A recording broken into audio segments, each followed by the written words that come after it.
ಅದಕ್ಕೆ ಅಪ್ಪಣಾಚಾರ್ಯರು ಹೇಳ್ತಾರೆ, ಹರಿಪಾದ ಕಂಜ ನಿಷೇವಣಲ್ಲದ್ದ ಸಮಸ್ತ ಸಂಪತ್ತು ಅಂತಂದಿದ್ದಾರೆ. ಇವತ್ತು ಸಂಪತ್ತು ಅಂತಂದ್ರೆ ಕೇವಲ ನಾವು ಲೌಕಿಕ ಸಂಪತ್ತನ್ನು ಮಾತ್ರ ಹೇಳ್ತೇವೆ.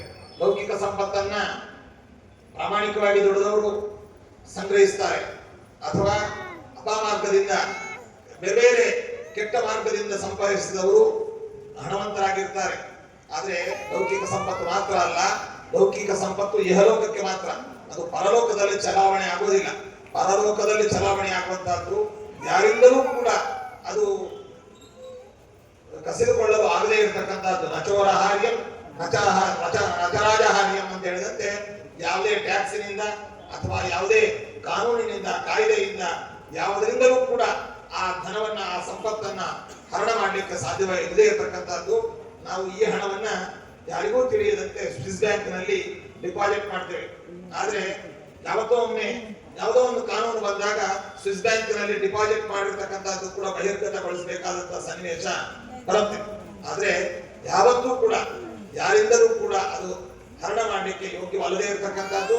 ಎಲ್ಲ ಕಾಲದಲ್ಲಿಯೂ ಇವತ್ತು ನೋಟ್ ಬ್ಯಾನ್ ಅಂತ ಏನ್ ಬಂದಿದೆ, 2,000 ರೂಪಾಯಿ ಮುಖಬೆಲೆಯ ನೋಟುಗಳು ಬ್ಯಾನ್ ಆಯ್ತು, 1,000 ರೂಪಾಯಿದಾಯ್ತು, ಮುಂದೆ 500 ರೂಪಾಯಿ ಆಗ್ಬಹುದು. ಹೀಗೆ ಆಯಾ ಕಾಲದಲ್ಲಿ ಕಾನೂನು ಬದಲಾಗಿ ಈ ಸಂಪತ್ತಿನ ಕರೆನ್ಸಿಯನ್ನ ಬ್ಯಾನ್ ಮಾಡಬಹುದು.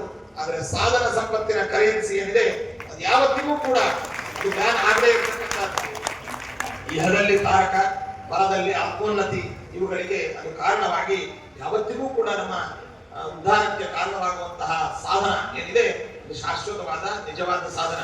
ಅದಕ್ಕೆ ದಾಸರು ಹೇಳ್ತಾರೆ, ಧನ ನಿಲ್ಲದಯ್ಯ ಸಾಧನ ನಿಲ್ಲುವುದಯ್ಯ ಅಂತ ಹೇಳಿದ್ದಾರೆ.